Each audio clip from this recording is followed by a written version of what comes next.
forgot to run the thing. Right. So I guess we're live. Hello, everybody. Oh, that's my bad. I got lost. I started looking at the battle stuff. I was already into the tournament. I was pulling records, and I'm just like, thank God you had the music going, because that music didn't come into my mic. I'd have just been like, not knowing that we were live. Welcome, everybody, to the YGG SPL Weekend Challenge. I hope everybody's had a fantastic week so far. Lots of hype in the Splinterlands community, lots of community proposals, lots of involvement, lots of price movement in crypto. I mean, guys, it has been a minute. It has been a minute since we've had something to be excited about. So my name is Roguepatton. I am joined by my co-host, Damour. Say hello, Damour. Hello, everybody. Nice to spend some time with you. Amen, brother. And as always, the smooth, sultry voice of Mr. Danger himself. Not a middle name, not a first name, not a last name, just the entire name. He is all danger, all I need. All time. All about the danger. All I need. Greetings. That's all I need. But yeah, so tonight we're going to follow the same format that we did last time. I think it worked out really good. We'll be following some matches during the entire course of the tournament. We'll be talking about gameplay strategies, everything going forward there. And then in the in-between, while we're waiting for matches to come in, we are going to deep dive into our Soulbound reward future that we are about to go diving into here January 30th. Oh, is that the official day? Guys. Hard stop, January. It was the Tuesday so that's the end of the season. Yeah, wow. Tuesday, January 31st. That is really quick. That is really quick. 9 days. Yep. End of season. Yep. New season will be new cards. Holy shit. Yeah, it is the end of season, isn't it? Okay. Yeah. And so for those that don't remember, the top performing YGG player in this tournament will be getting an extra booster pack from me. So good luck to all the YGG guildmates out there. But with that being said, I was looking through and a name caught my eye. It was Lord of Fire from the Goat Gang. So I'm like, all right. That's a pretty cool name, pretty simple, easy to say. So that is the round, the qualifying rounds that I have decided we're gonna go take a look at. And so I've got those pulled up here, and I was wanting to kind of show this off because this is something that I asked for in Splinter Tools, and it was kind of met a little bit on Twitter by some of the Japanese players as negative. Like it wasn't a good thing. But one of the things that I asked for was I asked for this here. Let me do a little zoomy zoom here. Boom. That looks a little bit better. So one of the things I asked for was a win percent to be displayed right on the onset of the battle, right? So from a player perspective, I'm sure some of you guys maybe saw this pop up and you were like, damn, I love it. Already kind of know the results of that. And so like that was something that, you know, a lot of people were disappointed in. The reason why I asked for this is from a content creation side. I think poker went a really long way in bridging the gap between poker experts and just casual watchers by displaying percentages and talking through the built-in mathematics of the game of poker. Why decisions are made those ways, what bluffs are, what like these types of moves are, strategies, because it was based on the fundamental mathematics of poker and a 52 card playing deck, right? So for us in the game of Splinterlands, there is a mathematical algorithm in the background that is running that basically will play out the game, right? So from a content creation side, we can use these, in my opinion, to help guide conversation and guide actions going into this, right? So we'll see how that kind of goes. Opinion, what do you guys think about having the win percent right here, right out the gate, instead of waiting for the very end? I like it, and also I like proving it wrong. So when mine says 0 and the other guy says 100% and I still beat him, I really feel awesome. Right? Yeah. No, I'm definitely with you on that one. But yeah, so we've got this first match. Danger, did you want to tie in on that at all? Oh no, I think this is, like you said, it's a good tool, right? So you can start talking to folks about why that win, or why the on top is 100%, and what the player on the bottom has either done wrong or not accounted for, or whatever the card it is that's going to be whipping his butt, you can point it out right at the beginning. Yeah, and that's essentially because when oftentimes you can tell very early in a battle, like it's going to be 100% to nothing, right? And you don't have to watch it to see that go through. So in this particular case, one of the things that I'm identifying here is the second tank in the Hill Giant in position 2, not really doing anything, not serving a purpose, unless this is like a melee attack from everywhere type of rule set. No, so this is Silent Summoner. And neutrals, no neutrals. So a Silent Summoner, they both brought the same amount of magic, but there's 15 hit points versus 13 hit points in the first two. And the taunt is live here, so I think it was honestly just positioning. You got 15 HP here. You're not attacking from the second position, and then the taunt being in the back. I think we've got 3, 6, 7, 8, 9, 10, 11 damage per turn versus 3, 4, 5, 6, 7, 8. Just a big damage. Difference. Yep. And the opportunity is not going to really, it's going to be met with thorns. It's 1 damage. He's going to go for the thorns guy and die, or get 1 health lift. No, he'll go. He'll go. For he'll go. He's going to go for the taunt, of course. Taunt first.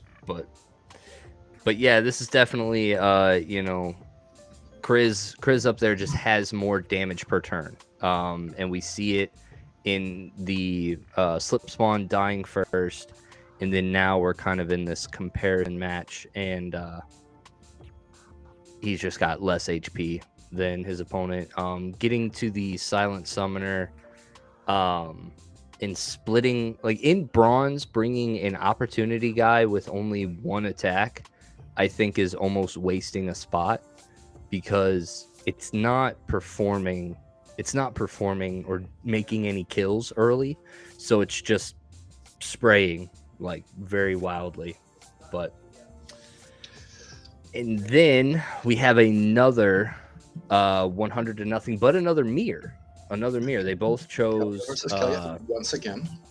Yep, they both chose Obsidian on the first one, and they're both choosing Kelia here.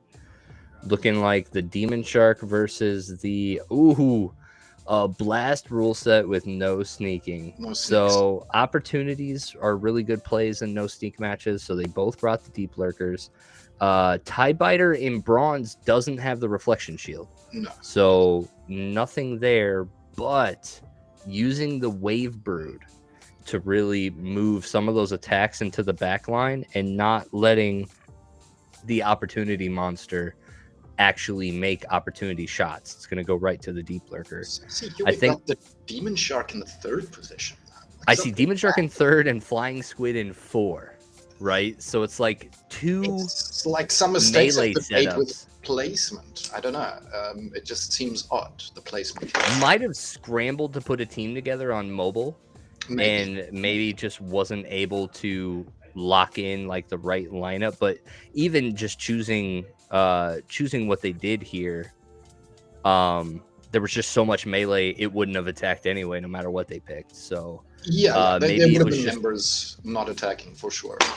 Maybe it was a late game strategy, trying to park the Demon Shark and the Flying Squid in the back, so that way Demon Shark's maybe hitting some more tramples in a mirror setup. But like Wave Brood just destroyed all that, because there was no damage being dealt to the Demon Shark by the time Lord of Fire's Demon Shark dropped in there. So just whatever the strategy was, it was not did not work. Wave Brood absolutely just demolished, took control of that match. So congratulations, Kriz, on the 2-0. So let's see, we are not done with the qualifying round, so we will wait for round 2 to come up. We'll pick some other matches to watch randomly based on names that we see, and we'll just talk about those going from there. But Danger, if you want, let's go ahead and start talking about these So reward cards. there was a town hall. I'll acknowledge that very briefly. There were some things talked about, but moving right along. Let's talk about this, right? New reward cards. The set is gonna be big, right? 43 chaos reward cards. Right. That's is that bigger than Rift Watchers? I think that's bigger than Rift Watchers. Then the entire set of Rift Watchers. I It think that's more than sounds- Rift Watchers.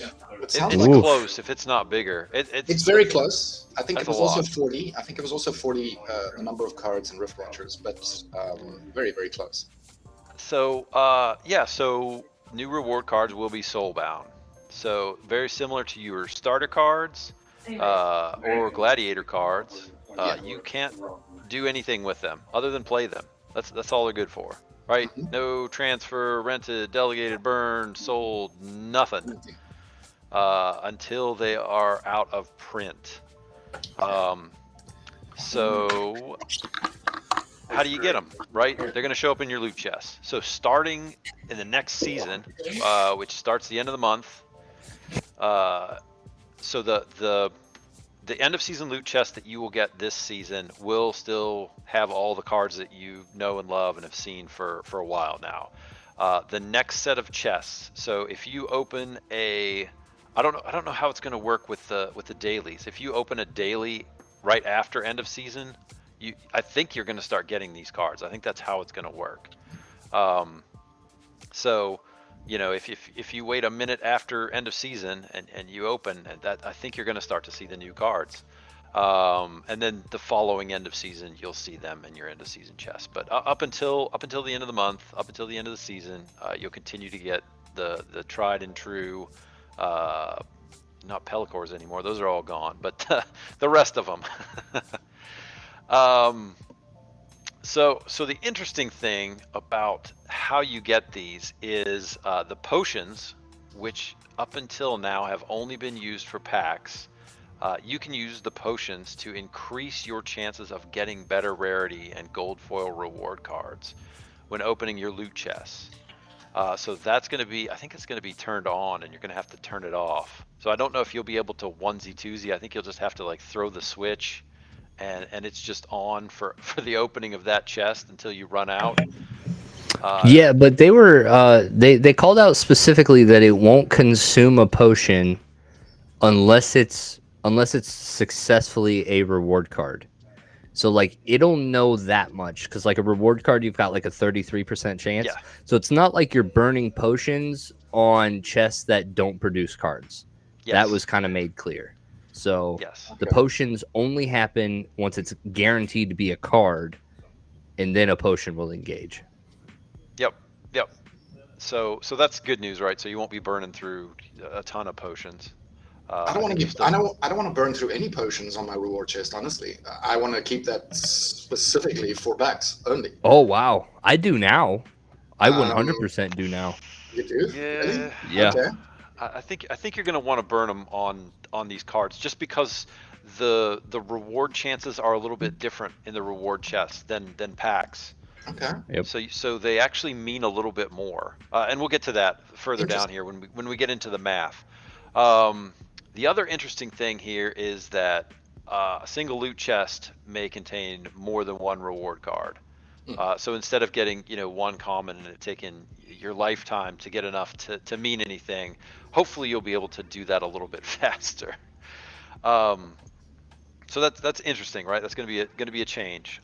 So here Damour, I think this is going to be the important part for you, which is the math, right? So if you're above silver, if you're up into gold, diamond, champ, you're gonna the numbers go up. So if you double these numbers, I mean that's going to be significant, right? So if I'm in diamond and I'm burning what is it, the 8%.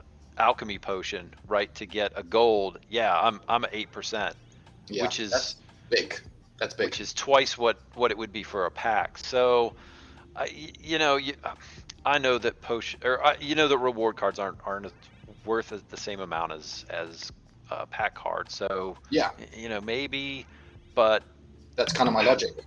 But yeah, but I- in the context of playing though, like this will be essentially where, because you can't go buy them, this will be the fastest way to get them. Like especially, what I'm most happy about is the what is it, the legendary potion also doubles epics.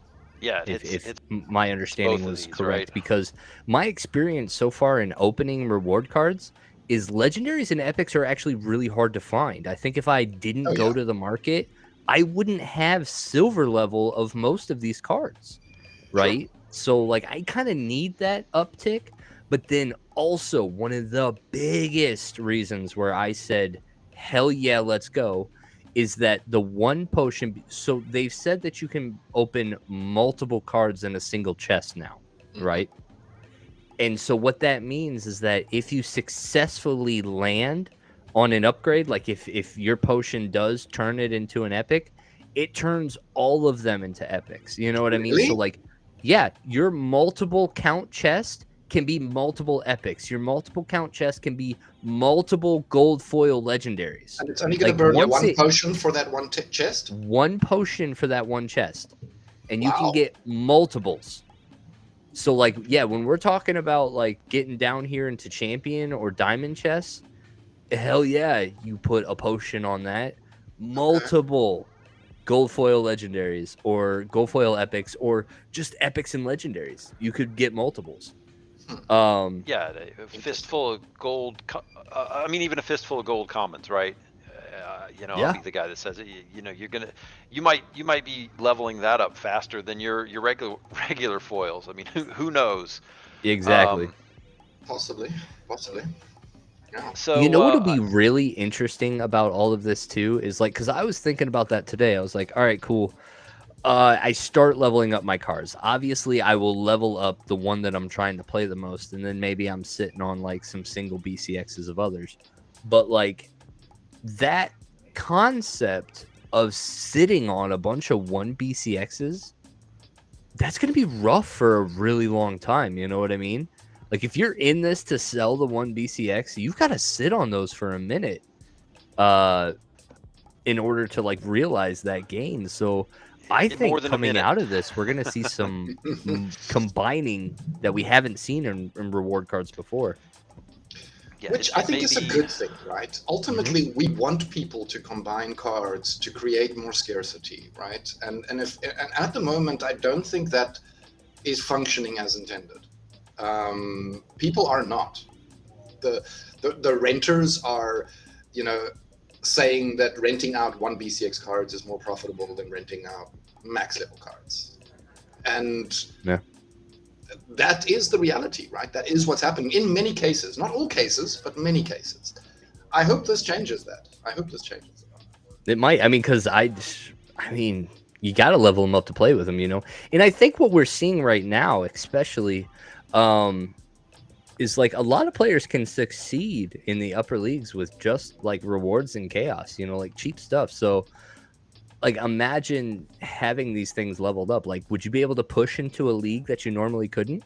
Right? Like, is just playing the game right now with 40 cards, summoners, and like a deck, like would you be able to, like, are we gonna make diamond players with reward cards? Like that's kind of the thing that comes in my mind. Like it's not financial at that point. Play the game, get these summoners, and like if they're leveled up, wow, maybe you're playing in diamond now with these construct summoners, you know. Like we're proving it with chaos. People can play in diamond and champion with chaos only decks. Maybe they can do it with just rewards, right? So I'm kind of looking forward to that. I got the next round's matches up. If you guys are ready to pass it back to Yeah. me for a minute. I think before we go there, let's just touch on chat here for a little bit and read the comments and perhaps answer some questions, and then we can jump back to the game if that's Got okay. it, brother.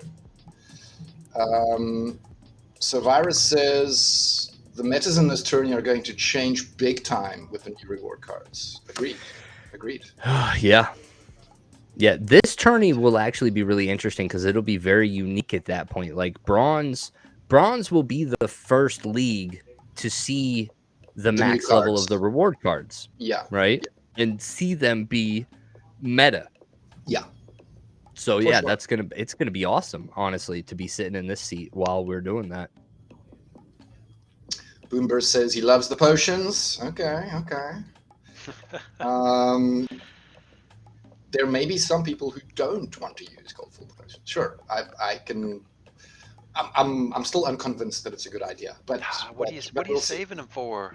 You'll get more. Just play. I'm- Play the game. Yeah, get just more. play, baby. Just play, just play. Well, I'm opening packs as I'm earning them, as I'm opening them, or as I'm earning them in the chests. I'm using them. I'm burning them. I'm going through them like crazy at the moment. Nice. So this reward card will be 1 to 2 years. Does that mean that when we get to unbound them, it's rotating out? Yeah, That's so the intention. we'll talk about this. We'll talk about this. We Yeah. don't know yet. You're jumping the gun. You're getting to dangerous, spicy takes here. Stop that, Yeah. Boomers. You gotta let me get through all the boring stuff first. Yeah, let's get. May You're just jumping right to the. rotate out even earlier than that. All right. Yeah. Last It'll be comment here. That's what I'm thinking. The demand will be from wild players only when you want to sell. Okay. Yeah, so yeah, we'll definitely kind of talk about that. That time frame is probably the most contentious part about all this. Super hyped about a lot. That time frame, we'll talk about it. So in round 2, we have Parsival versus Yixvan. The last 3 letters of the alphabet, way too many Right. of them, and a number 3. That's Got it. the later part of the alphabet 3. That's your name now. We'll Sorry. call him Thaddeus for short. We'll call you. So in bronze, Ilthane is just probably one of the most powerful. We've talked about this before. The rares in white get the best upgrades going into this. So Return Fire was real nice there. Not getting any Thorns damage here will be super helpful. And those heals aren't really doing too much, but Are those there stuns, heals? though. Oh, you mean from the crystals? Those stuns. What are we Yeah. doing? Oh, the heal. Revealer, Good. the He's revealer. good. Yeah, now that The single heal on a 2 health monster. What? Yeah, yeah. You It just works. get down in bronze when you've only got works. that one magic attack left and you can't get past a single heal. This is placement of those healers is pretty critical in bronze because you can absolutely get down to that match. And because yeah, you would think, right? Something with 2 health drops into position 1, land 2 shots and call her a day, but nope. Parsival I lands think it. they were lucky just to get through that Pellicor as fast. I figured that Pellicor would have dodged an attack and then it just Yeah, Pellicor, I wish in bronze it's not near as evasive. It doesn't Like have enough. this is middle school Pellicor Conjurer. It just doesn't do what it needs to, right? So like here, this is 45% dodge chance and a 35% dodge chance here.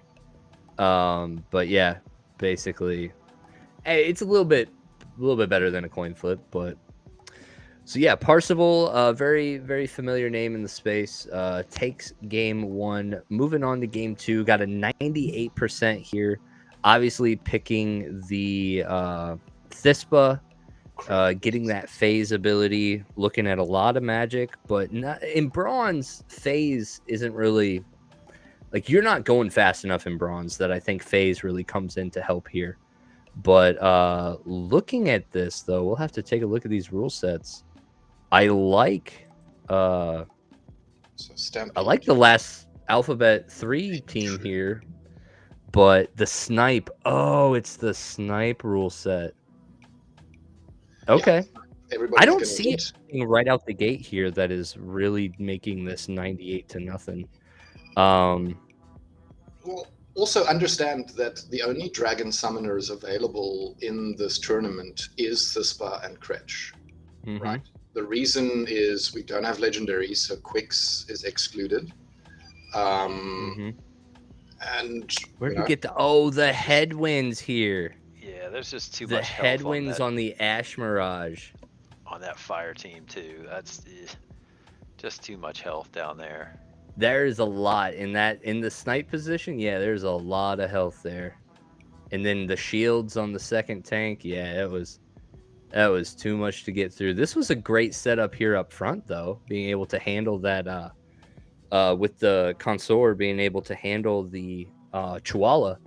But yeah, just not enough in the back line there. 99 bronze red actually does have some firepower now. Because of Rift Watchers. Rift Watchers beefed up red. So for sure. Congratulations, Parsival. Moving on to round 3. Woo! Oh no, Zitron said he missed the check-in. Sadly, that happens. Bro. Next time.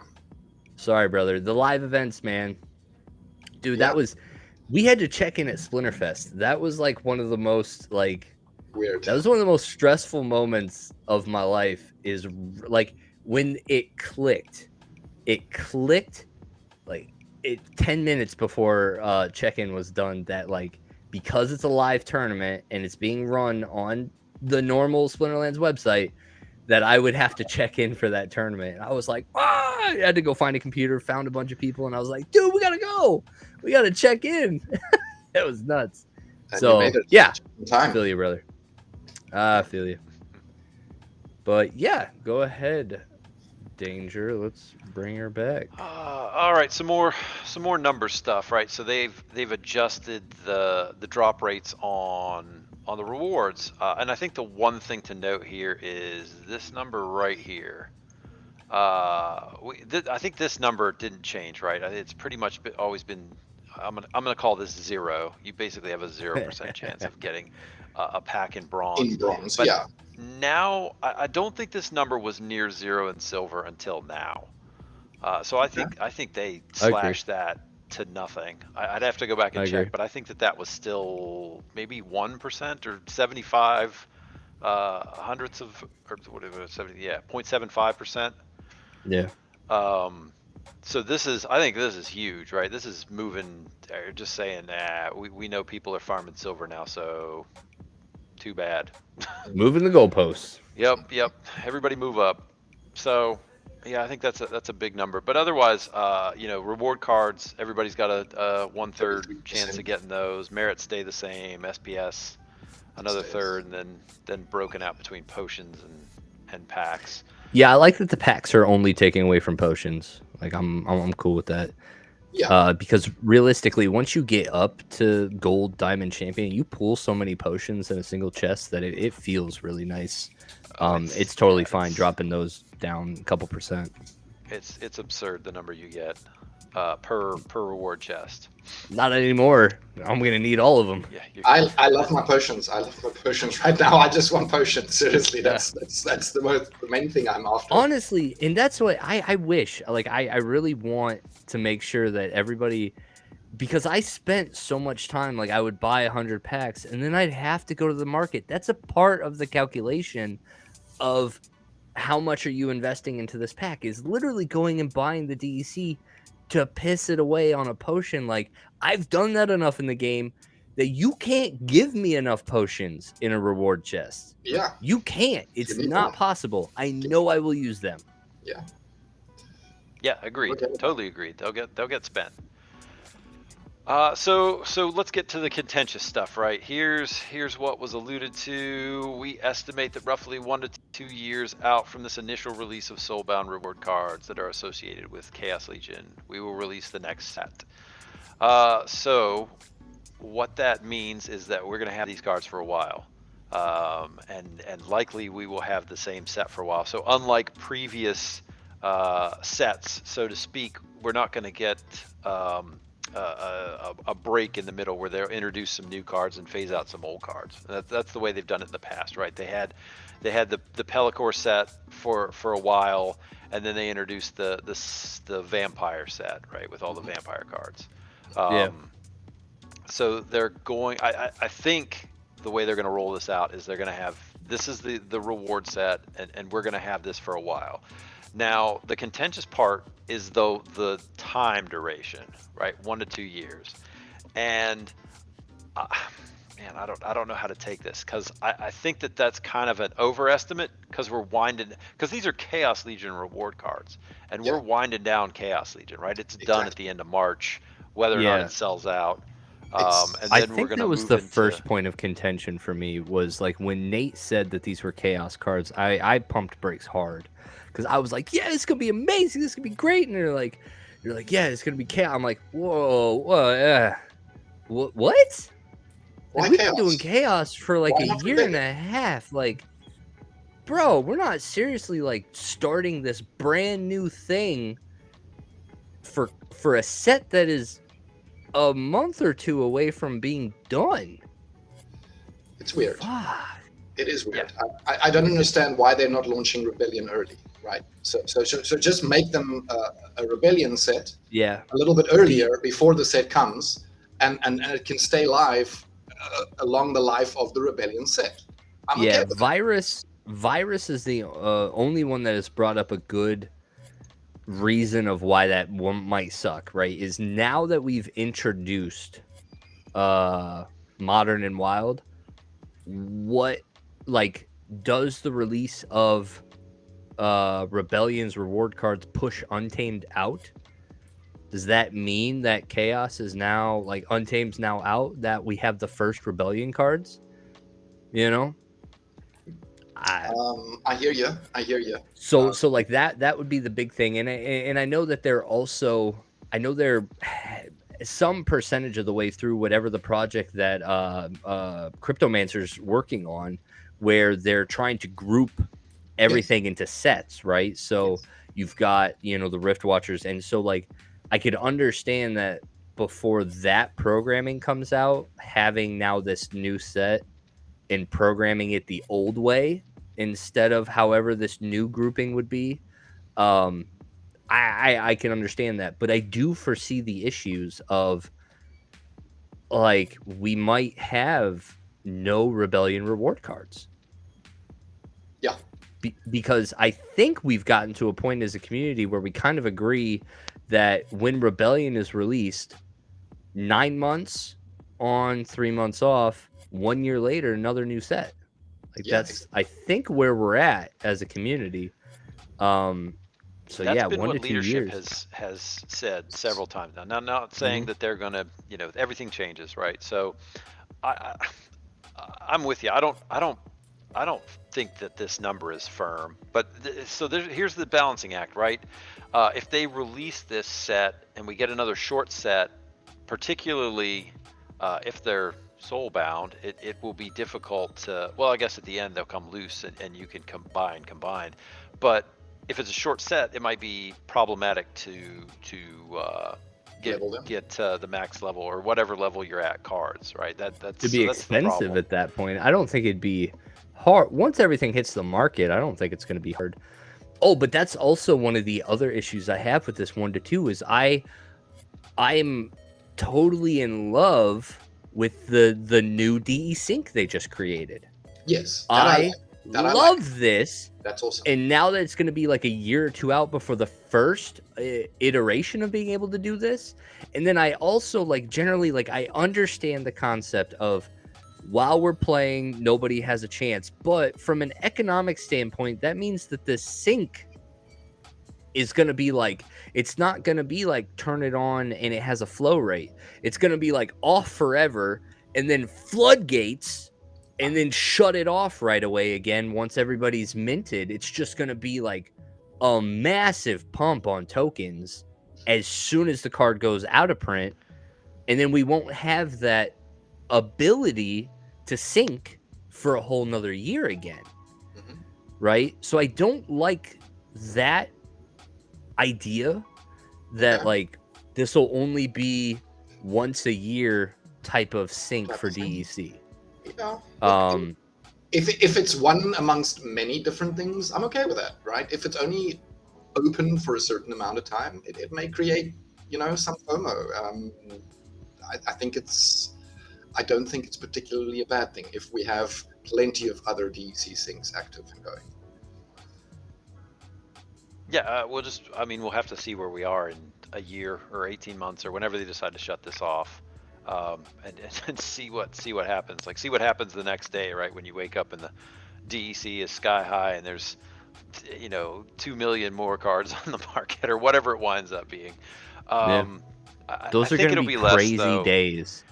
I'm seeing some smaller bot farms walk away. I was perusing the Discord earlier this week, and I saw a gentleman selling 5,000 spellbook accounts, and he's not the first one I've seen in the last couple of weeks. So I think we're starting to wind down with with those folks. Maybe that's a good thing. I would think so. We'll have to, I guess, wait and see what it looks like. Yeah. Hey, I've got I got round 3 battles ready. You guys want to jump into those? Oh yeah, let's do them. Let's do it. Awesome. All right, so Mr. Bobcard J is in the chat, so I figured, hey, let's go ahead and no, don't show that one. We don't we don't want to know how he did. Okay. Well, he's got an 88% chance to win this, so right. So yeah, Mr. Bobcard. But more importantly, let's look at this man's opponent. That looks familiar.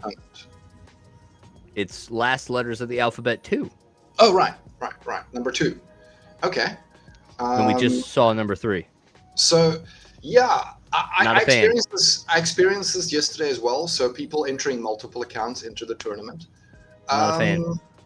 Okay. Bob, whoop his ass. Whoop his ass. Bob, whoop his ass. All right, so clearly it looks like Bob's gonna whoop his ass on this one. Monk in the front versus the cruel Cephalopod. Yeah, I like the healing up front. Lots of sneaking in the back. Heal from the Meridian Guardian, but basically a double heal on this Zenith Monk. There's no way he's getting through that. Lots of health in the back on these Rangers. Those sneakers aren't going to be doing near the amount of throughput that they need to. So very happy with Bobcar's team, except how did the double healer get knocked out in the first round? I'm actually shocked about that one. What was the damage there? 1, 2, it was only 6 damage. Was the timing of the heals off? Where like none of the heals kicked in and all 6 damage hit at once? Yeah, they came too slow. Oh, or they were too fast. The attacks were slower and they all hit. Yeah. No, that's terrible when that happens. You're like, yeah, I'm set, and your opponent just rocks off like all the damage that he needs to kill you before your single heal procs. Oh, that's terrible. But still pulled through. His focus was good. His HP in the back was great. Really mitigated those sneakers, and yeah, really focused down on his opponent. Great job, Bob. Second match, Bob's got a similar win percentage here, about 89 to 11. Backline on the Sandworm here in a reverse speed match. Sandworm is king. And an opportunity match, though. So what's interesting about the opportunity match is that the sneakers actually don't follow that. So if you bring a sneak monster to an opportunity only, they still sneak. So this is actually this is usually not the right call, because then at that point you're splitting damage. This thing is going to go opportunity. This is going to attack frontline. This is going to attack frontline, and these two are going to go back. So we're being split 3 different ways here by Bobcar.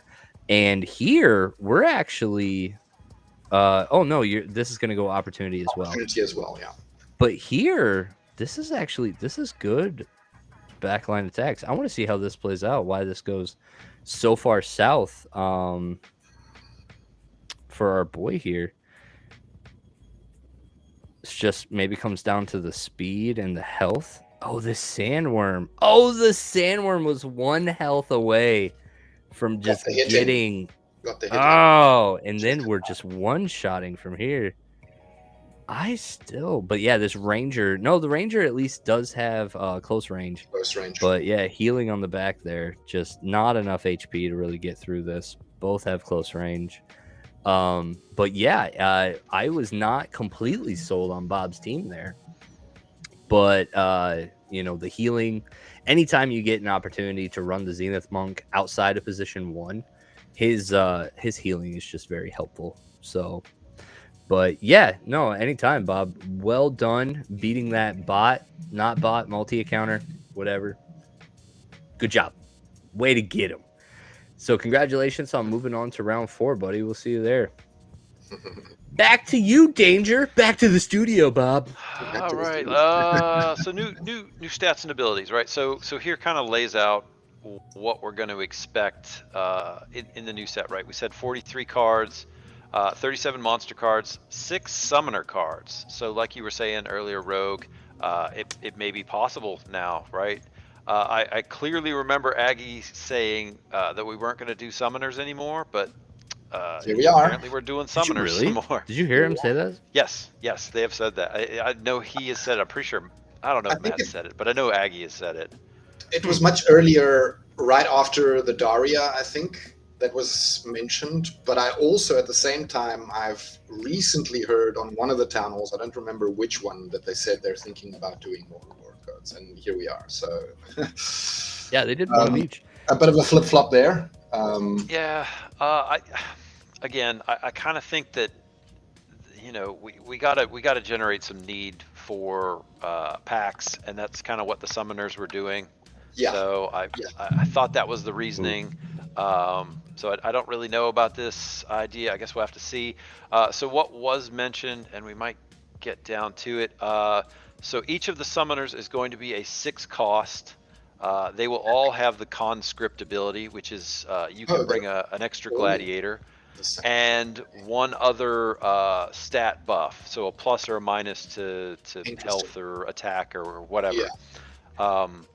But a 6 cost summoner we saw the dragon spoiled with the +1 speed.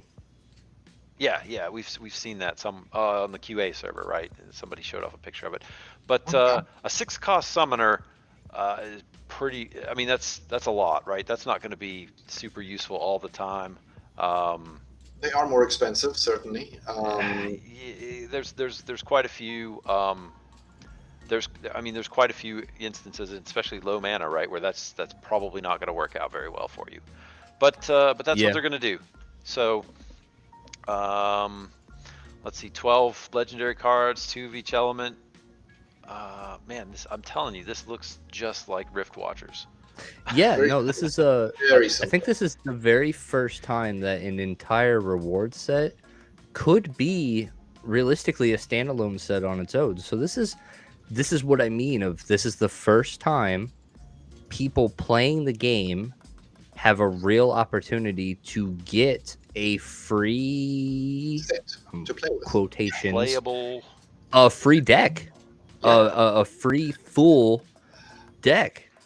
The positive thing here for me is that new players or people that haven't really decided of investing into the game are able to play and participate in the economy without being forced to spend stuff.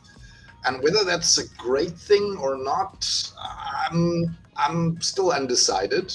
But I do think the community is going to be very happy. Yeah. Oh yeah, everybody likes more cards, new abilities. Absolutely.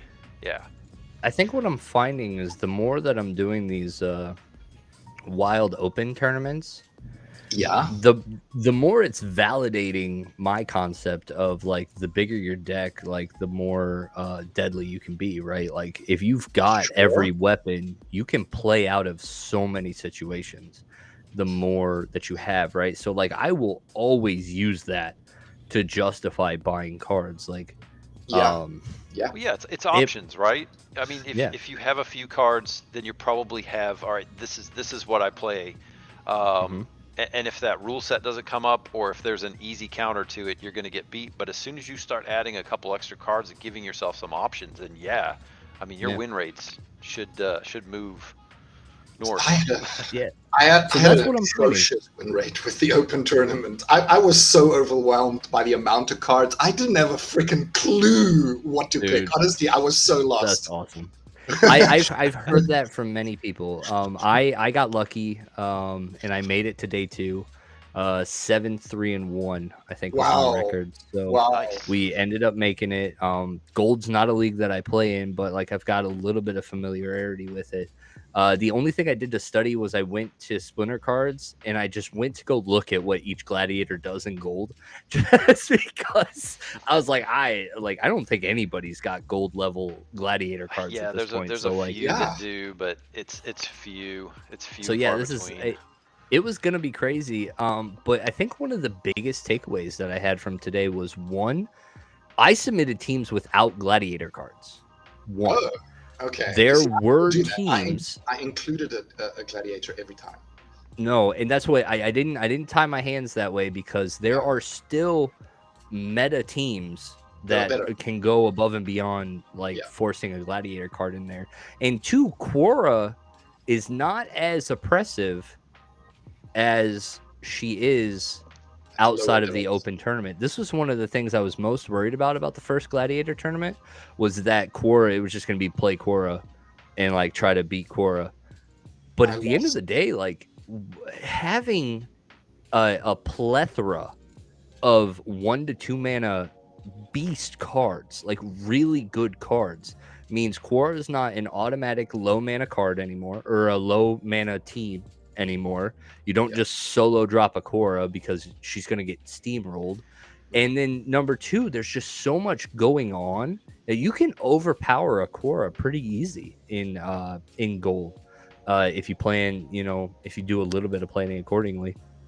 Yeah. And so, yeah, I think that was. Anytime I played Quora, I lost. It's Yeah, exactly. I beat her a couple times, and there was one time specifically, like I felt rushed, and it was like a 12 mana team, and I was like, oh, cool, they gave us the 2 mana epic summoners. I was like, boom, Quora, and just got steamrolled by a full team of 6, like a full team of 6, and it was like Eponia, failed summoner, like it was just the normal low mana green team that just like steamrolled me. Nice. And I was just like, oh yeah. Okay. Just don't be a bronze bot. Like, think about the game, Rogue. You flipping idiot. So yeah, that was one of my losses. But yeah, no, it's I think I was really impressed with how non-broken gladiator cards felt in this tournament. Okay. It didn't feel super oppressive. And that's I probably a think they're good going to sign take for the Damour. conscription ability, right? So I was a little bit fearful that this conscription may, so as Boomber said, it will definitely be meta changing and hopefully not game breaking. That was a fear of mine. Yeah. Yep. I'm in the upper leagues. I don't think I'm so worried about it. In bronze, like, maybe. Yeah, it's going to be. You're going to see Quora in the way you used to see Lamacron everywhere. You're going to see. Why don't you see Lamacron everywhere anymore? It's too easy to counter. It's really easy to counter now with some cheap cards. Well, we'll actually kind of spoiling it a little bit, but we can jump forward and we will actually see outside of these abilities, they actually gave us some nerfs and buffs too. So, really? They are. Yeah, really excited to talk about that. Change some abilities, yeah. Yeah. Okay. One key ability that nobody cares about, but now they're going to start caring about. Nice. So, but you know what's effed up? You know what I saw? I think Quora has Dispel. No, Gold. immunity. She has immunity. So level 3 Quora gets immunity. However, Dispel will still dispel the bloodlust. Okay, but does she also get Dispel as well? I felt like I was looking at her and I was like, oh, she's got the answer too. I'd have to look. I don't Here, know hold on. I'm gonna take a look. Go ahead, keep going. So one of the new abilities is Martyr, right? The guy here looking pretty uncomfortable with some barbed wire wrapped around his face. And what he does is kind of a mini enrage, right? So the 2 monsters on either side of Martyr monster will get +1 to all stats when that monster dies. Yeah, it's not a mini enrage. That's a mini bloodlust. Oh yeah, So, okay. Mini mini bloodlust. That's a mini bloodlust trigger. It's everything. Plus one tool stats. So yeah. so this will be really interesting to see both, you know, the kind of cards that this this ability winds up on. Yeah. It will be interesting to see. You know, it might be like redemption on Uriel, right? Which is always kind of cracks me up. The guy with 12 health. Oh, when I die, everybody's gonna take a point of damage. Anyway, it'll be interesting to see if they put this on you know, beefy tanky monsters, or if they put this on low cost monsters. And you know, it'll be interesting to see what kind of rule sets this plays out in. So this will definitely be a tactical kind of ability where you're going to have to think about positioning in terms of maximizing an effect. So it'll make the game more interesting, that's for sure. Yeah, we've so in the game right now, we have opportunity targets at this point. Like there are many times where sometimes you're building a team, you've got like an extra mana left over, or you know you're going against an opportunity mirror of sorts, like Deep Lurker v Deep Lurker. You're always trying to pay attention to where your opportunity shots are going. So dropping a hardy stonefish like in a position to where like it'll distract the Deep Lurker for a couple turns. Like these are already strategies that we have in the game. So now, like potentially throwing a martyr ability as like, not only is it just distracting the opportunity guy, but it will punish an opportunity play if a martyr is the opportunity target and you just like park it right next to two beasts and they all just get a bloodlust proc after this opportunity. Like I could just see Deep Lurker being like, I would love resurrecting this martyr guy. So killing once, buffing, resurrecting, and then killing again and buff again. Resurrectability. I love it. Keep dropping it. So another thing to think about is you know, rule sets like poison, where things are guaranteed to die, right? Yeah. So you might see this guy rolled out in poison to drop a quick buff on something as it goes out. Be interesting to see where it how it gets used. So here's what Rogue was alluding to, right? I think this is huge. Dispel now removes the bloodlust. So that is fantastic, because that ability was really underutilized and nobody really cared about it. And I think my question is, why wasn't it included in the first place? That is a buff, right? And this spell takes away buffs. It should be doing that. Why didn't it? Well, I think at the end of the day, they really wanted, because Bloodlust was exclusively into the Gladius cards. Gladius were soulbounds, and Gladius was only used during brawls, which we've thrown all of those out the window now. But like back in the day, like the Bloodlust ability needed to be a little broken, you know, because honestly, those are some of the funnest things to post on Twitter. Those are some of the best things to post on your socials, when you're just like, you like take a snapshot of your thing that's Bloodlust proc like 8 times. You're like, look at this tank, you know, because you rarely got to do it, right? But at this point, they've created 2 reward cards outside of Gladius with the Bloodlust trigger, and now they're releasing all of the cards from Gladius into ranked and tournament play. They had to address it, 100%. So very glad that they didn't have to build a new ability. There's a lot of cards out there that will have added utility with this going forward. So very happy for this buff on Dispel. Yep. Oh, side note, I did, at level 5, max level gold, Quora does get the spell. Oh, perfect. So, and quite a few of the gladiators have Dispel, if I remember right. The Epic and Water does. I want to say the Legendary and Life does. There's probably a couple more too. There's quite a few that have Dispel once they get ranked up a little bit. Let's see. Oh, so the other interesting thing, right, is this. Bloodlust always gives +1 speed. So in the past, it gave a speed boost, you know, in line with whatever the rule set was. So if it was reverse speed, it would give a -1 speed. So it would move faster in whatever direction was faster.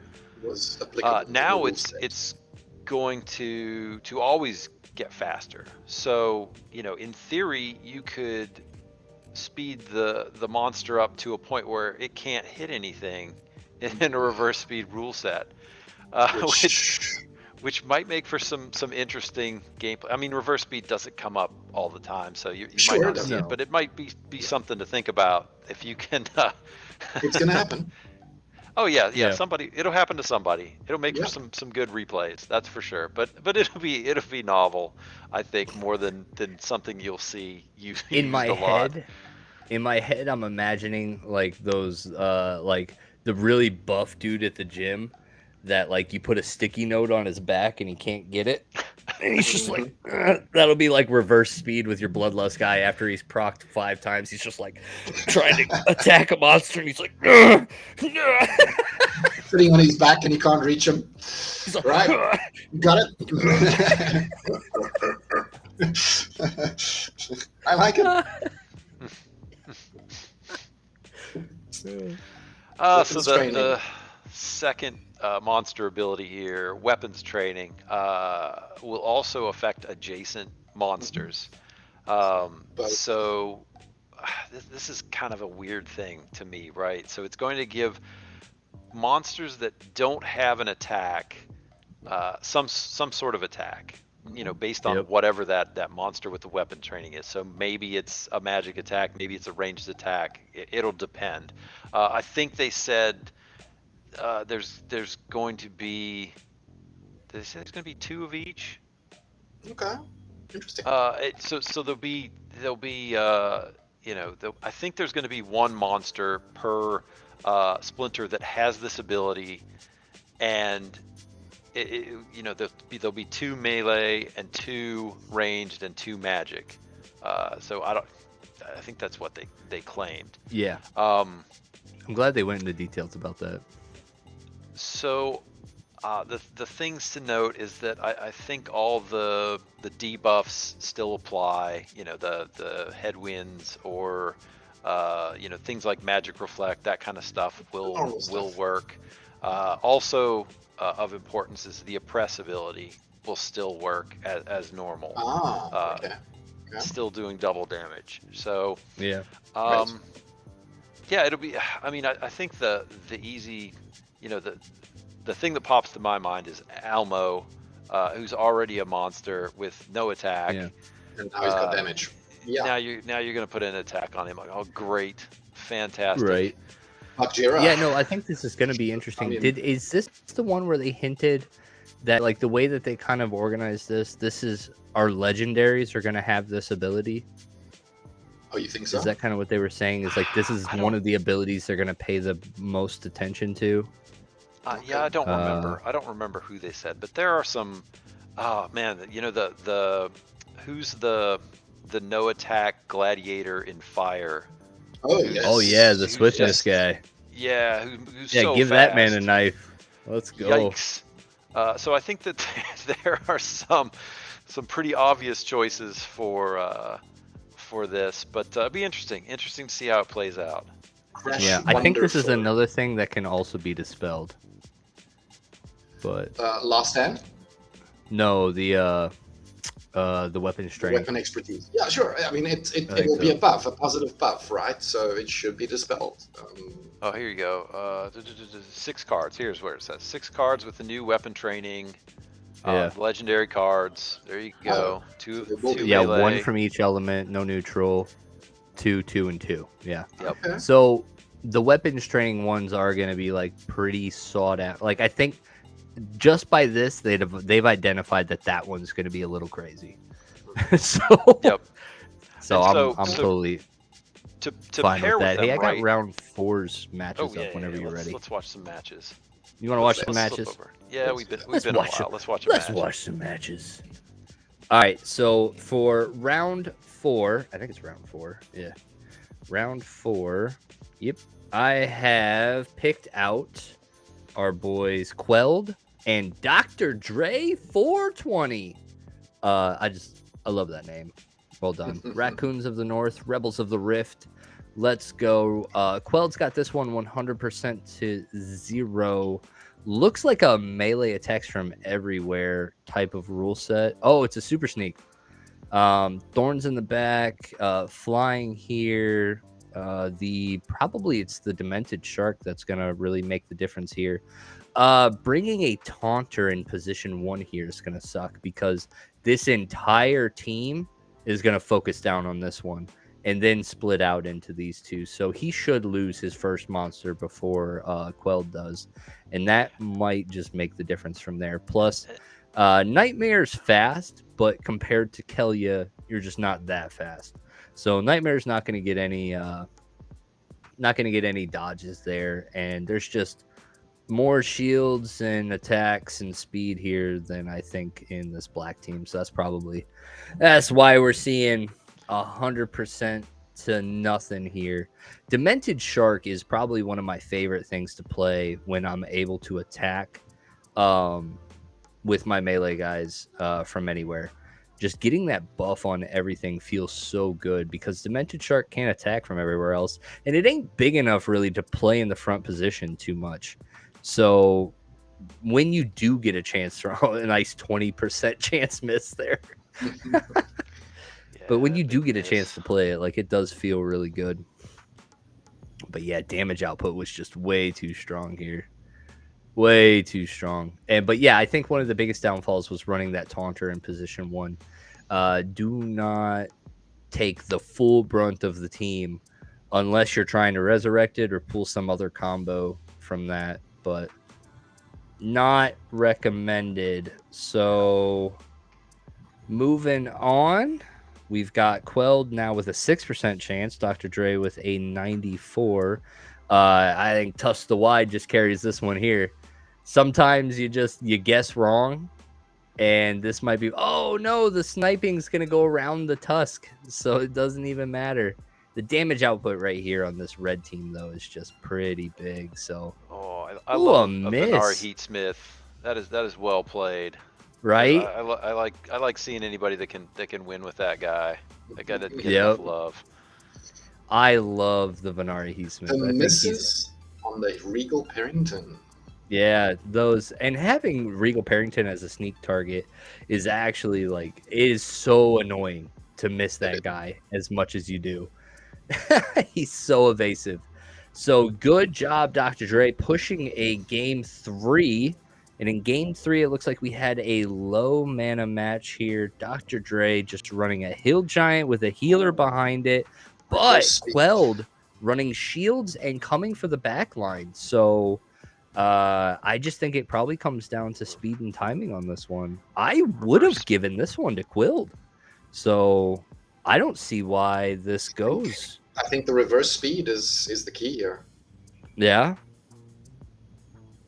Yeah, you're right. And then now that it's just Hill Giant versus Demon Shark with a heal behind it, there was no getting past that. But yeah, reverse speed.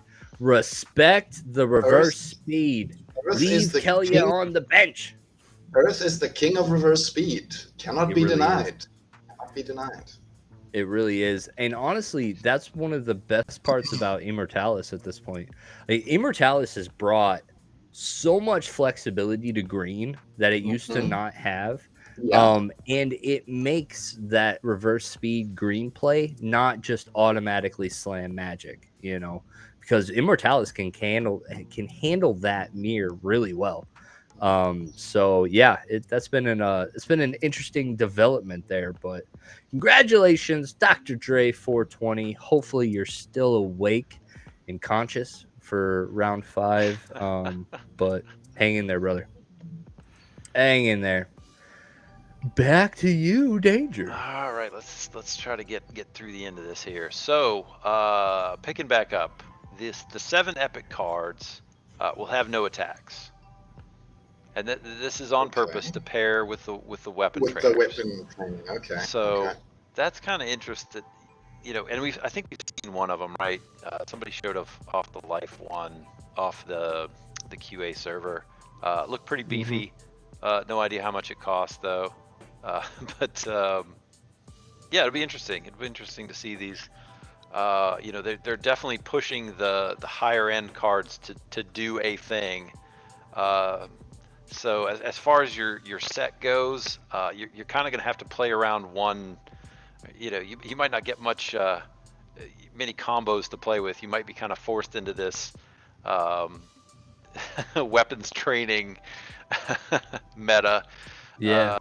If you're just playing the reward cards, but I could see that, yeah, but we'll see. like honestly, I think meta wise, at least when I was playing in Diamond, the no attack monsters are actually pretty oppressive. Some of the best ones like Lorde, Almo, Bakjira, Failed Summoner, Eponia, very meta cards come from like the no attack, right? They were Yeah. already good. So Yeah, the Conjurer. Oh man, the yeah, Conjurers. Pellicor Conjurer, like just fantastic cards. Chaos Agent is Yep. is a staple, you know. Yep.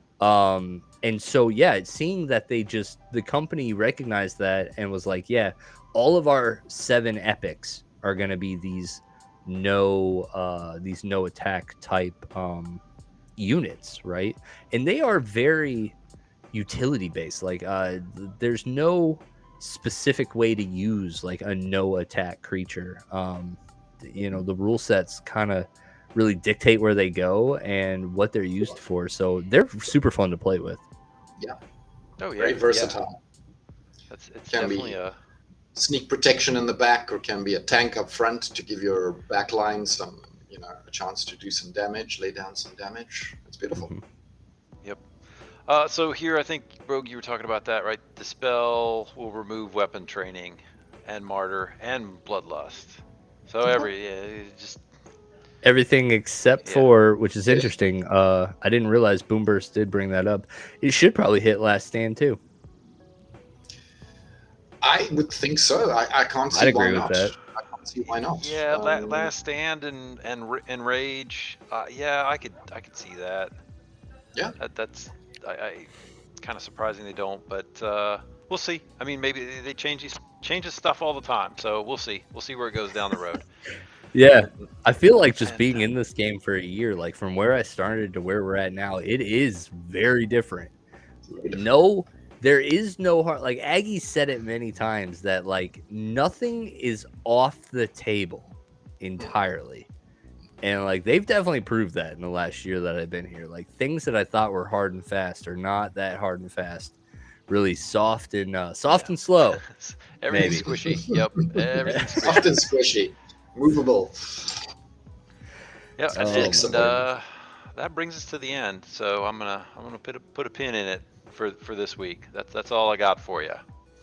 Awesome, Danger. I appreciate you. So yeah, chat. What do you guys think? What do you guys think of the reward cards? What do you guys think of our future? Have you been making moves on reward cards coming out right now? Because luckily I already maxed out all my reward cards. Like I did it All of them early. already. Okay. Yeah, I mean it was something that like I was looking at them and I was like, at the end of the day, less than $1 legendaries, you know, pennies for the commons and like less than 10 cents. I think even for the epics were down to like 10 to 15 or maybe like less than 10 cents. So I was like, sure, the prices might even drop from here, but at the end of the day, like I just need to do it because odds are something's gonna happen and like switch is gonna get flipped and these aren't good. Like I won't be prepared. Yeah. When the time comes. Today I got $20, so let's just It's do going it to be the end of the month, and you're going to see the card prices go up. Well, I think they've we've already started seen to it, go right? up. There's They already been pumped- some inflation. I don't think it's they a consistent pump, but yeah. No, but they came down. But then after this post, though, I think they did go back up. Yes. If I was looking at, especially like the second set of legendaries, the Contessas, The Rift Watchers is extremely rare. Extremely rare. The short set, right? Well, okay, hold on. Let's not use the word extremely rare here real quick. I will actually let's go look at Splinter cards because this was a thought that I had today. What do the short run on these legendaries compare to like an Almo compared to Ruler of the Seas or stuff like that, like the last set of legendaries before. We should be comparing to Chaos Legion, right? So Well, no. Comparing to Chaos Legion, yeah, Well, he's just so much lower. compare But cost to scarcity. yeah, that's really where I'm at. So like, here, I'll go ahead and throw this up for us to take a gander at. So looking at this, we'll go reward zoom, cards. zoom. Okay. Reward cards. All right. So like the last ones we had, yeah. So the last ones, Lord A was at 10. Spirit Miner was at 10. Kraken. So like the last print run was 10, and so Yeah. these will probably be at worst 4 times more than that, but nowhere near the 134 that we got out of this one. So let's. Oceanus, where's Oceanus? Yeah, Oceanus is down here at 135,000 copies of Oceanus versus 37. So we're talking 4x. That's a big difference. That's a big Yeah. difference. So yeah, And 4x. sure, And honestly, of the reward cards, these other 3 that they released, these are just better. They're better than everything except for Oceanus. Oceanus is super meta, but better than Bilshka and Harklaw for sure. I would say. Yeah. Jared Scar, not so much in bronze. Maybe not even in silver. I think he becomes super meta once he gets Pierce. That thing is His Pierce is super mandatory for that card. Yeah. But yeah, that's why they're pumping. They're pumping. They are really good. They are really good. It's going to be interesting. So let's see. We've got Bob here saying that I did buy some silver epic and legendary cards for what I will use. Good. Did you get them before the pump, or did you have to jump in like in the hype? Looks like Boom Burst is good. He got everything silver and some extra key at max. Cool. Yeah. Let's see. We got Blackfoot here saying still more liquidity than Chaos Legion. Is it really? No way. 37,000 versus what? He's not wrong. Holy shit. I didn't. Okay. What? I'm missing.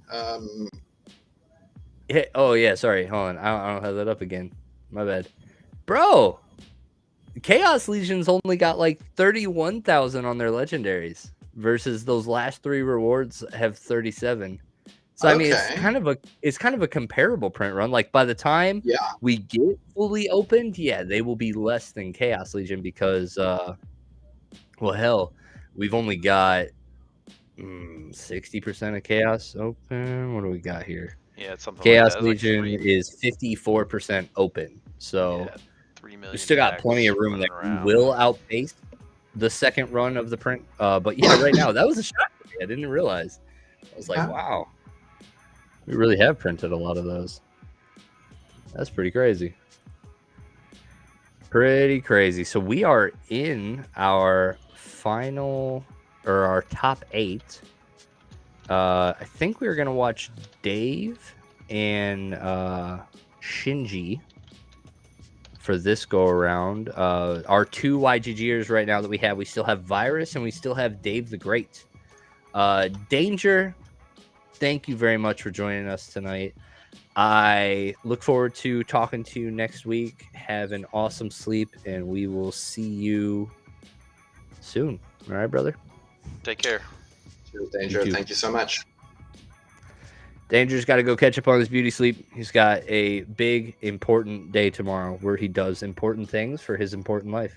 And we are very grateful that he took time out of that important life to come hang out with us and read us the news in his sweet, sultry voice. So thank you, Danger, for all that you do for us. We'll make sure that we continue to show you the love going forward. But yeah, so Dave the Great and Virus are our last 2 YGGers. Dave the Great rocking a new guild. The That legacy is legacy. join the legacy. What did you do? I believe did. there was some payment involved. What payment is No. this? No, we actually so Suitcase and I were in conversations, and Okay. so the YGG fighting Illy, Mhm. Illinois, Mhm. they're Illinois, but it's Okay. Eleni? Illini. But yeah, anyway, you know, they're in a situation where they are actually a lot of amazing players, right? They But are a really strong guild. they're stuck at like 10 dedicated like elite people, right?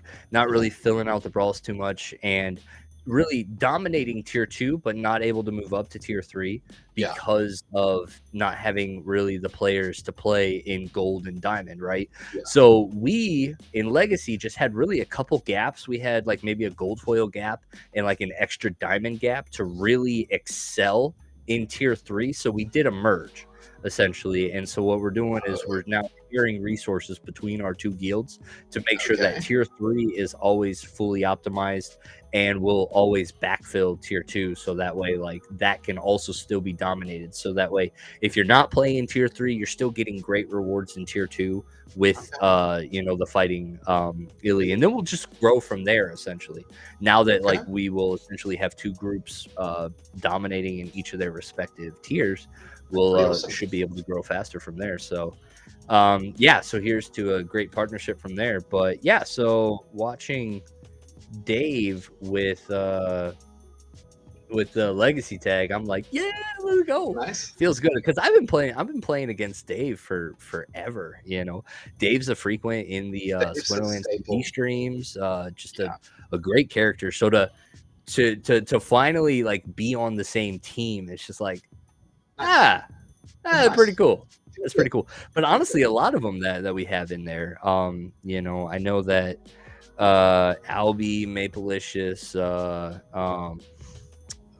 there's a couple others as well. Like big names have accounts like within this guild, and so you know, just being in the Discord with them, being able to like share and you know this experience with some players that I've been playing with for a really really long time. I'm very excited. I'm very excited to see how this goes. But yeah, it looks like the only match we're actually waiting on to move on to tier 5 is the Dave and Shinju. Oh, I don't know what happened to their first match. Oh, so it looks like Dave took the first match on a surrender or a not submitting a team from Shinju. So we'll kind of see how this plays out from here, but we're going to be limited on the amount of matches that we're able to watch because of that first. But anyway, let's see who we got here. So it looks like Dave is in the chat. Dave says, yep, Dave says, looks like I will have a free jump to semis. My ME surrendered his battle. Yes, no, he didn't. He's back and he's fighting you, so you must fight him back. Fight him, Dave. No freebies. No freebies. No freebies. You gotta earn your spot.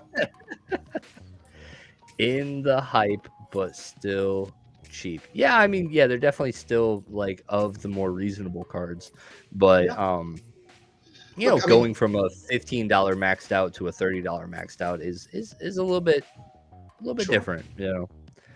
So I've got most of my reward cards maxed. I don't have all of them maxed. So there are some that I do need to look at and pay attention to. Yep. Yeah, so Blackfoot's saying that they are burning 3 or 4 million packs though, right? I mean, we'll see where we end up. I don't think we're gonna actually end up at that much. That we currently have more than what should have been burned, in my opinion. We currently have 1.3 million burned, and cry, sad, tragic. Yeah, we'll see. Honestly, we'll just see what happens from there. I mean, I'm with you that like I'm sad that it all burned, but I am glad that we've created this new like continuation of airdrops. I think we could have done it without burning the packs, but I think the airdrop continuation is really important for us. Getting all of these new cards out more frequently has been awesome. We're less than 7 days from, let's see, 25,000. So we've got 4, 8, 9, 10, 11 days till we get the black one, and then we've only got one more after that. Great. Yeah. Oh, Jim Morgan, welcome. I heard from a small bird that Rogue likes mudkips. Is that true? If you're talking about the Pokemon, I think Mudkip is adorable. I've never been a water starter type of trainer. I am always going for the fire starters. Charmander is my life. And so, yeah, every other generation from there has been just fire. I've never really played Pokemon. I'm gonna laugh if I was just like wrong on that. Like Mudkip's not even a starter. He's not even talking about Pokemon. Like that's gonna be really sad if I just get blown up in the chat for that. Sure. But like I think I was right. You had more of a clue than me. I had no idea what Mudkips were. it's been a minute since I've had to, drop Pokemon knowledge into my life. All right, so I've got the rest. Generation 3. Okay.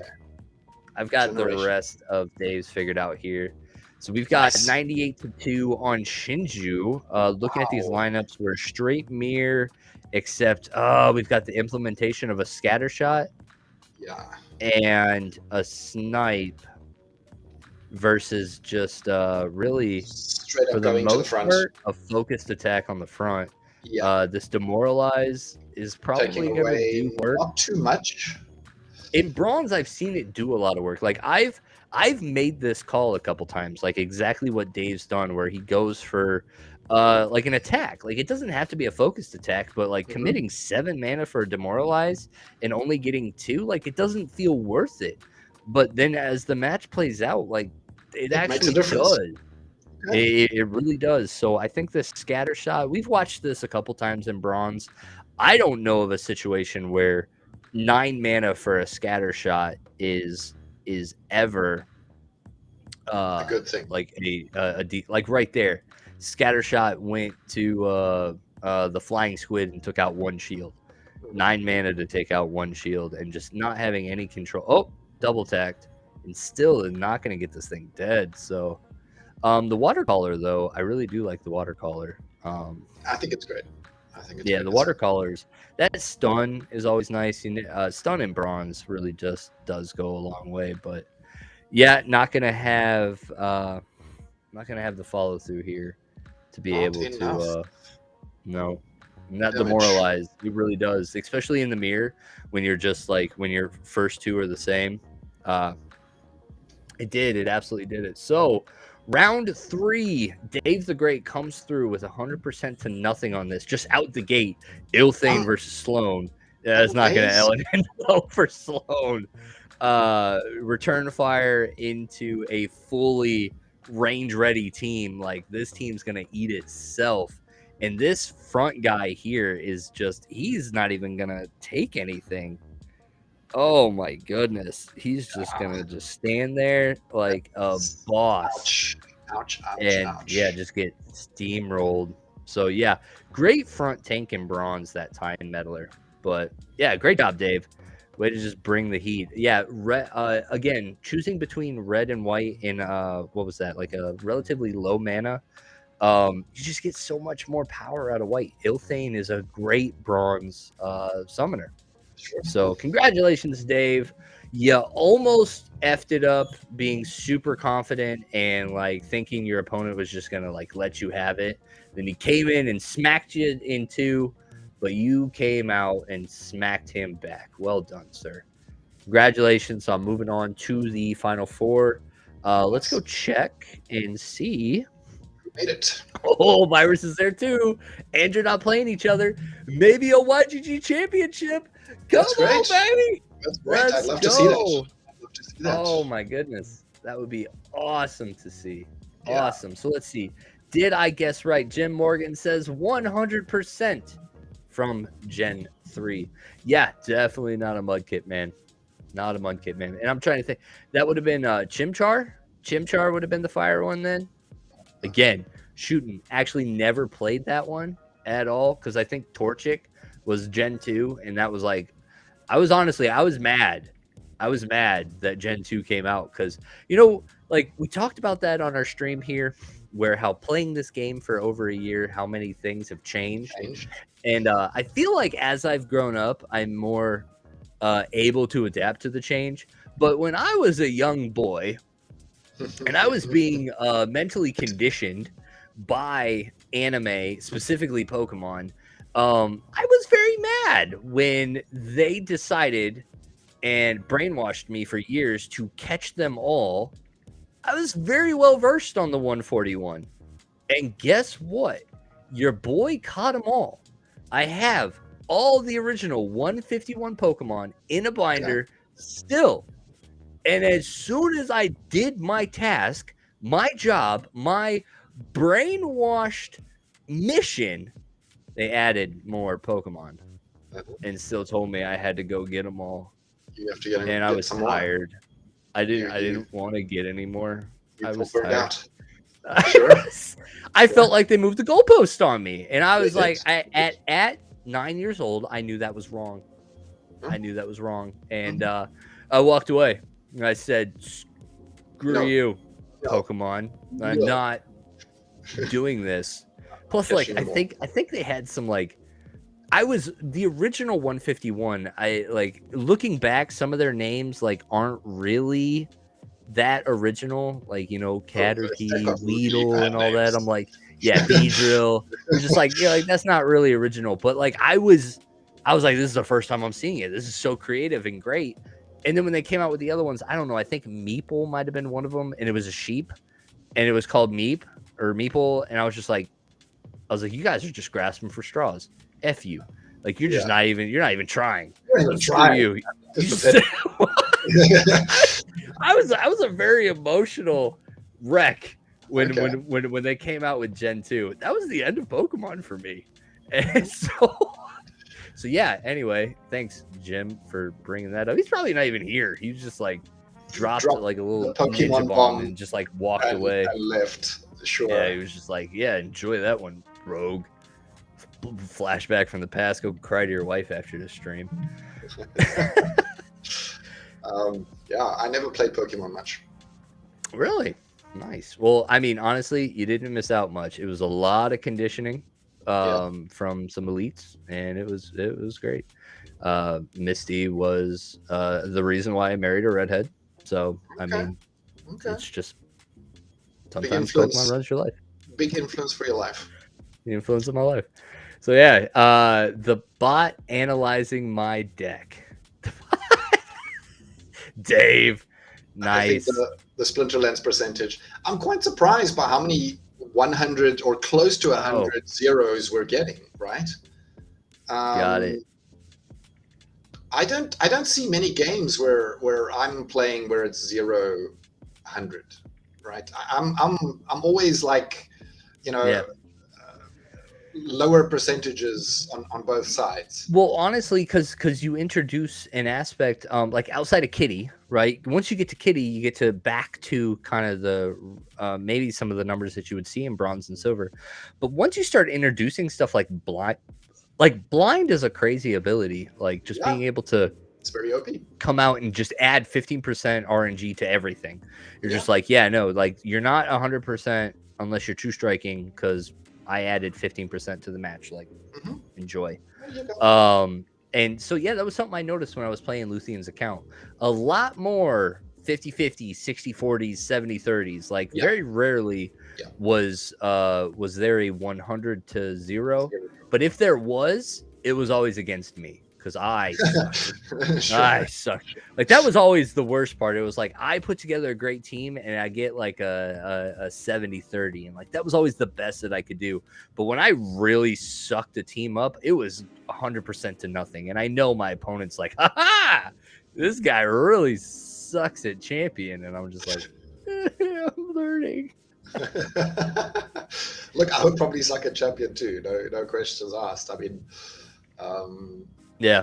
it's Yeah, some rule sets and summoners do seem to mess it up. What's actually really cool is because of this idea that I had to add the percentages to this, I actually jumped into their Discord, and the Splinter Tools dev team is like awesome. They're really there and they're great. talking, and it's a quiet Discord. Like it's Yeah. not super flooded Very with active. BS.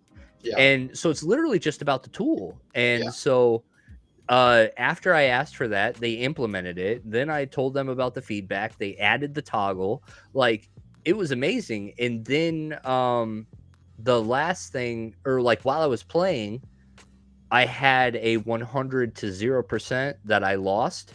Like I was 100% the favor and I lost, and I was like, How did that but work? like it was cool. That's happened to me so many times in the last year. But I was now in the Discord and I was already kind of talking to the devs. So I'm like, hey, like bug report. I was like, hey, like I think this happened. And they were like, oh yeah. Looking at the code, it doesn't look like Immortalis added shatter to all the monsters. We'll go ahead and change that. And I was like, and then so they fixed Immortalis on the spot because I just shared that medal with them. And I was like, okay, hell yeah. So like, yeah, I'm that's actually great. in the last 2 weeks, I've actually been really like super fond of the Splinter Tools program at this point. Like very down to earth, like great people that are still building and working on their stuff. Like haven't given up. Just if you see something, share it with them and they'll address it. That's great. Great people. Yeah. So let's see. Let's go ahead and check on our battles here. So we're going to go ahead and watch Virus this go around since we watched Dave on the last one. Mm-hmm. So, yeah. Thank you, Dave, for not spoiling stuff in the chat. Like, I'm sure you're doing a great job waiting for me to spoil it. But I can do that. Dave has moved on. No, he didn't. Dave. You didn't? Sorry, brother. So Dave was going against Monster Tamer is a very strong regular player. Yeah. Has taken some wins here on the weekend challenge before. So Oh yeah, very, very regular guy. Splinterlands RU, absolutely dominant guild full of awesome shiny players.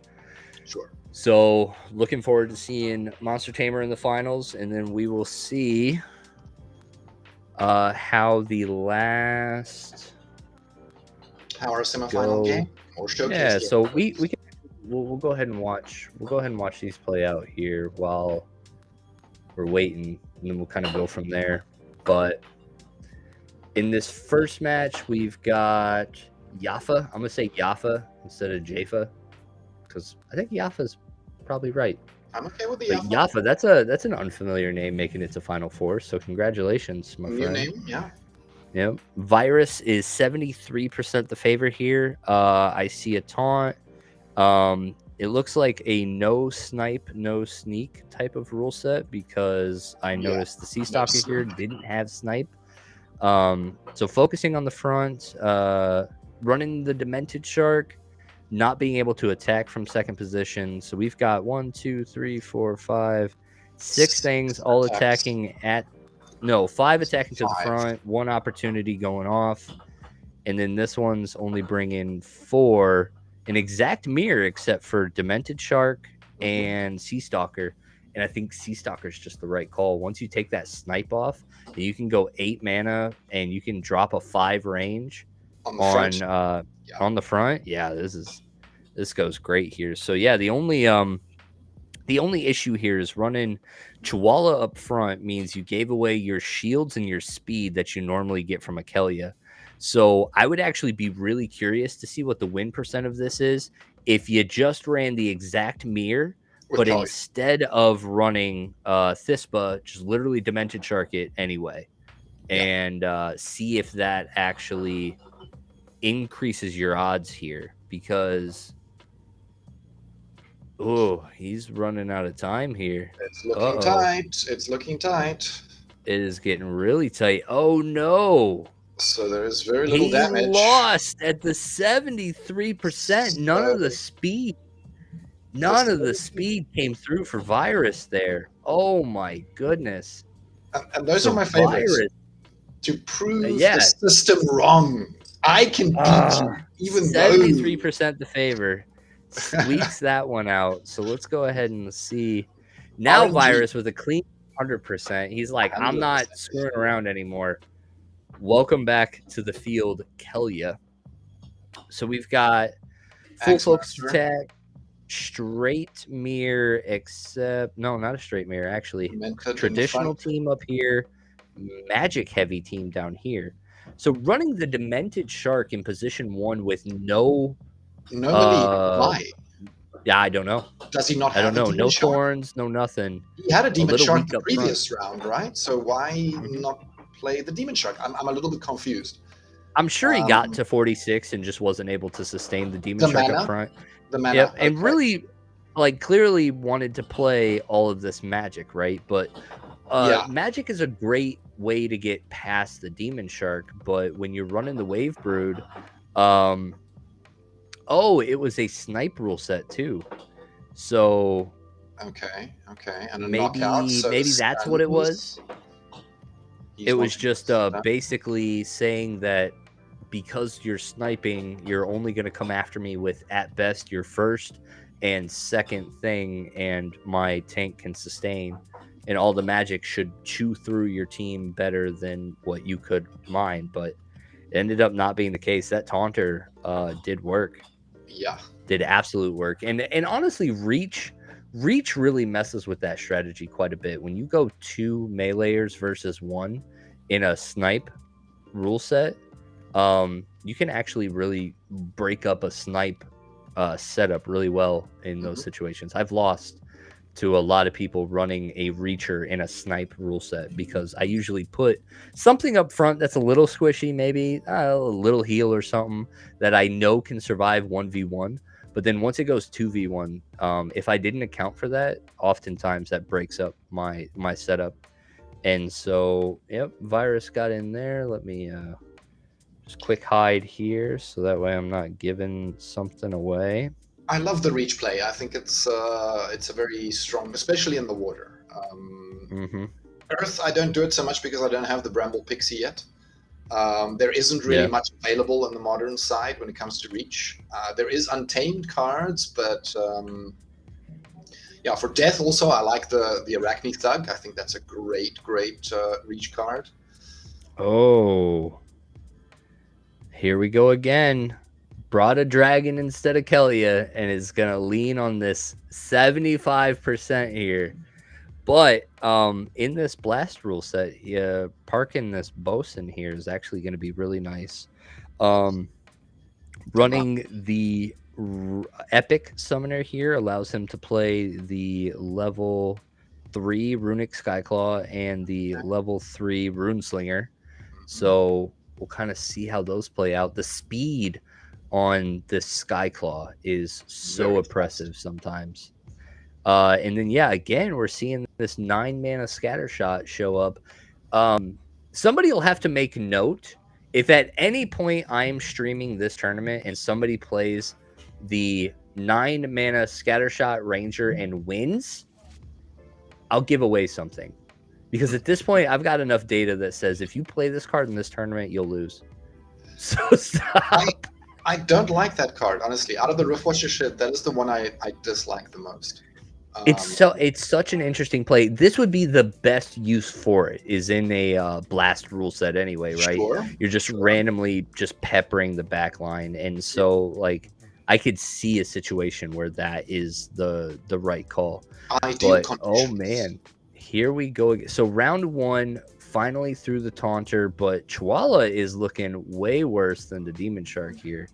Yes. So we'll see.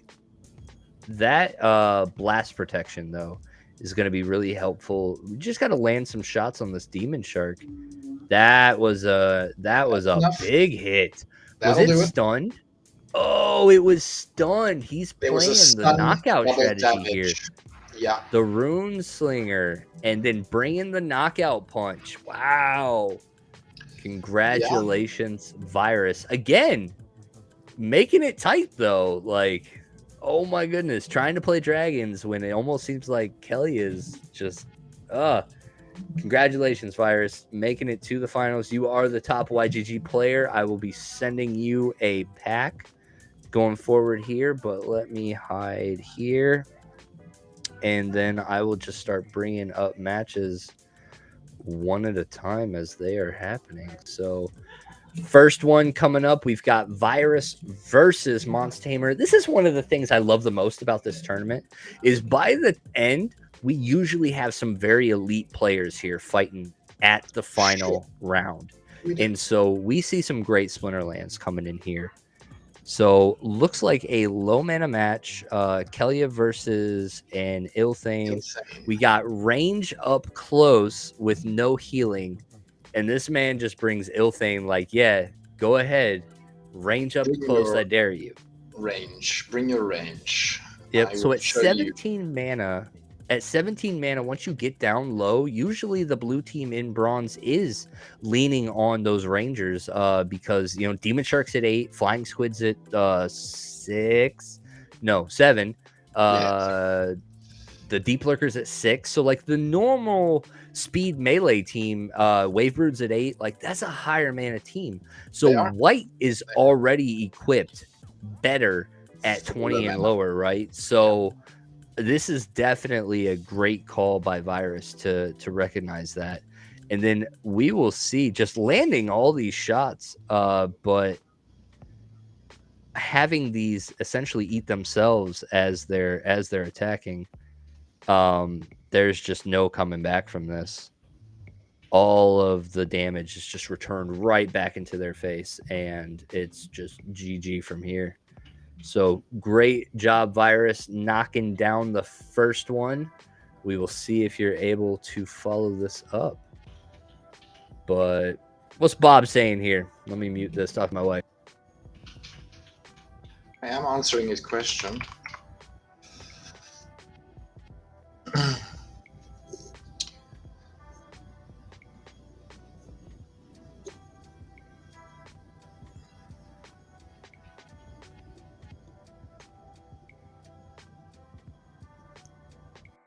Yes, which is why many of the lower level players, the bronze and silver guys, don't really know what the knockout does. But yes, stun and knockout are like best buddies. They work extremely well together.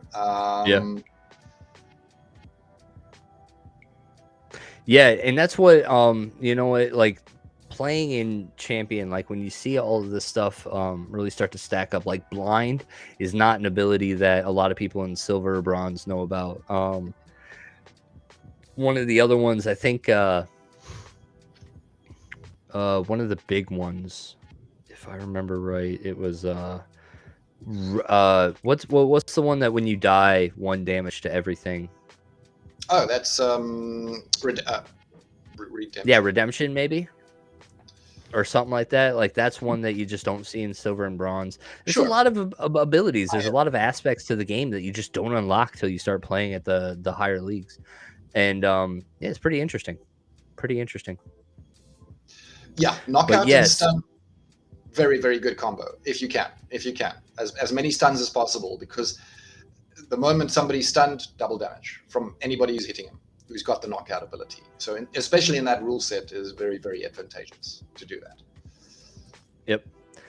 Yeah, it's I think in bronze now, because of Rift Watchers, they have released a knockout a stun in all splinters. Yeah. There's one in all splinters now. The first one that we actually got wasn't that long ago. That was the Revealer. Before the Revealer, there was no knockout in bronze. No stun, you mean? No stun. Yes, I apologize. No stun. Well, there was a very, very old card that did have stun at that level, but it was very expensive. It's one of the alpha or betas or something like that. I apologize. Yeah, modern then. So for modern, yes, Revealer was definitely the first, but yeah, a whole string of them followed in Rift Watchers. Yeah. Ooh, look at this one. We finally got our first 60-40. Nice. Wow. Nice. So Virus only slightly favored here, and so we would be looking at positioning here. What do you see, Damour? So again, I with see a the mirror. demented shark in the front, right? I don't really get that. I don't really understand why. Because if your tank is going down, you're going to lose your buff, right? So why put him in that dangerous position? I'm not really. I don't really get the logic. I Perhaps I'm also missing agree. something. Like in the opportunity format, like I can kind of see the argument here because it's not the opportunity target, so it's only It's going to be not. taking like one hit the whole Yeah, time. sure. But in this case, putting a healer in that position instead, knowing that like your Zenith Monk is going to take a hit and then heal back up for the most part, I actually really like that play. Yeah. Versus because the way that this is set up right now, the way that Monster Tamer has this set up is Zenith Monk is actually going to be the last opportunity target. And Zenith Yes. Monk isn't really something that I want to 1v1 against, like, but that's essentially what we're looking at here is the Hardy Stonefish is going to be first target, and then we've got Bandit. Bandit on second target, And then Cruel Cruel Cetropod, and then and then it'd be Demented Shark or the Zenith Monk based on their position here. But whatever they have this set up, they have it set up favored to where Virus has a 10% up. So let's kind of see how this plays. Oh, the sneak. Hold on. Time out. Maybe that's it. So like the sneak, remember sneak So the doesn't sneak care play, about opportunity. yeah, it doesn't do the opportunity thing. So he So does have Virus one has his sneak at the blocker back. being the Pellicore Bandit, Yeah. where the Hardy Stonefish is both the sneak and the opportunity target. Sure. So where Monster Tamer is going to be splitting his first two attacks, Virus is going to have this Hardy Stonefish dead first. Yes. So I wonder how much that kind of plays into it, because the way that this is set up right now everybody's kind of focused the same. The misses. Yeah. Oh, Clutch. so Another miss. they're missing on his Bandit, but like what we just saw right there is really what we kind of expected. Your healer is still around where the Demented Shark fell, and that was kind of what we talked about in the beginning, was that was how that was going to play out. But it was interesting to watch how that Pellicore Bandit played out. Lots of misses there that might have swayed the game, might have been why Monster Tamer had that 40% chance. But congratulations, Virus, knocking down the tournament in 2. Hats off to you. Is this your first time winning the weekend challenge? I think so. Maybe. It may very well be. I don't recall. I don't recall exactly the YGG winners before, all of them. Yeah, I don't know. But yeah, dude, congratulations. Way to knock it down. So Virus is saying the bad part about Knockout is that you have a 50% chance to stun, and the damage would have to be done before the stun monster takes another turn. Yes. Yeah, so you really have to time your stuns and your knockout hits, like 100%. Like, you are absolutely right there. It's a very advanced play. But yeah, he says, thanks, guys. It may be your first win. It may be. Nice. Awesome, dude. It would have been a long time ago if you did. Awesome, dude. Well, congratulations, Virus. And honestly, guys, thanks a lot for being here with us tonight. We had 13 consistent viewers like through this entire show. That is twice the numbers that we've normally seen. So, guys, thank you for being very active in the chat. Thank you very much for coming out and hanging out with us. We had 80 people in this tournament. And honestly, we've got probably one of the most exciting tournament formats coming up. Once Soulbound cards are there, this is going to be your first stop shop to learn and understand the meta that we're going to be jumping into here, because bronze is going to be the boots on the ground, guys. So make sure you guys are subscribed. Come check us out. Damour and I do a podcast every Wednesday where we talk all things Splinterlands, and we do the weekend challenge. Damour's got one in the morning. I got one in the evening. And we are always around doing content. So make sure you guys are out following us around. And yeah, that's what I have for tonight. It might be an early bedtime for me as well. But Damour, how you feeling, brother? You had a good day? Feeling good, feeling good. Had a busy week, but doing well. I'm a little bit in two minds about the whole Soulbound thing, whether it's a good thing for Yeah. our economy or not. I do understand what they're trying to achieve. Whether it is going to do that, I'm not so sure. We'll have to see. We'll have to see how it plays out. Yeah. I'm with you. I think it's an exciting change, and I think there's a core group of people here, and now's a good time to try something like this. I Yeah. believe that this is a more sustainable model for us going into the next bull run. And so I'm just excited that we're here early for this, man. Yeah. Very excited. But guys, thanks for coming out tonight. As always, it has been a pleasure to talk this tournament with you guys, to show you guys this wonderful game of Splinterlands, and to talk through some strategy. You guys have a wonderful night, and we will see you guys next time. GG, everyone. The more the merrier. Cheers, guys.